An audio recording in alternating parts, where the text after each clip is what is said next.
Ameer Baraka, a difficult childhood and a young criminal life led to a life of reform and success. Well, now the local actor and producer wants to make sure that no other child follows his early path. Meg Ferris has our latest Patriot in tonight's America 250 Red, White, and You. Ameer Baraka's story reads like a Hollywood movie script. He grew up in the New Orleans housing projects and progressed to a life of drugs and guns. At 56 today, he's an Emmy-nominated actor and producer, working with numerous A-list TV and movie stars. Now he's starting a new chapter. I think the greatest people among us are those who help humanity. Ameer remembers the abuse at home and school for illiteracy. I was beaten all the time. Children would make fun of me because I couldn't read, and I was teased. I didn't feel comfortable. I felt comfortable in prison. I felt comfortable in the streets, because most of those guys in prison or in the streets, they couldn't read. During his second time imprisoned, he realized he was surrounded by grown men who couldn't read. And I said, oh my God, this is an epidemic. And I said to myself that it was my inability to read that got me into prison. My ability to read will get me out of prison. So for years behind bars in his early 20s, he began writing down thousands of words just to memorize them. It wasn't until Ameer was 23 years old when he finally got the answer to that lifelong question. A teacher in the prison system tested him and found out that he has dyslexia.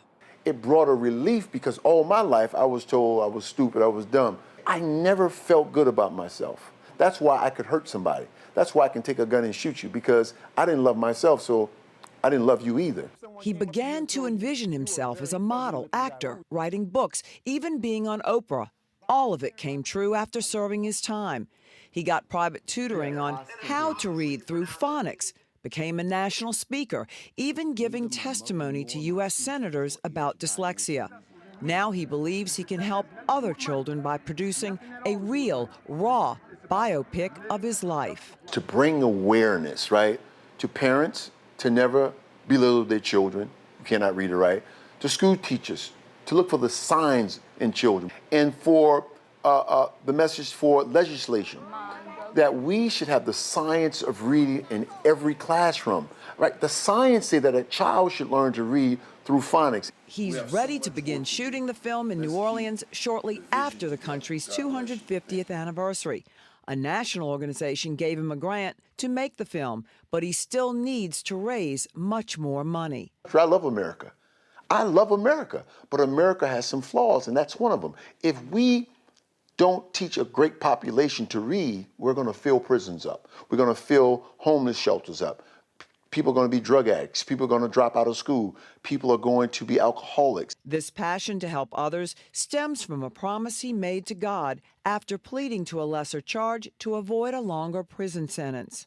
And I said, listen, God, if you deliver me from these 60 years, I would help as many kids as possible. And so I can't renege on that. I'm holding up my end of the bargain. For America 250, Red, White, and You, I'm Meg Ferris.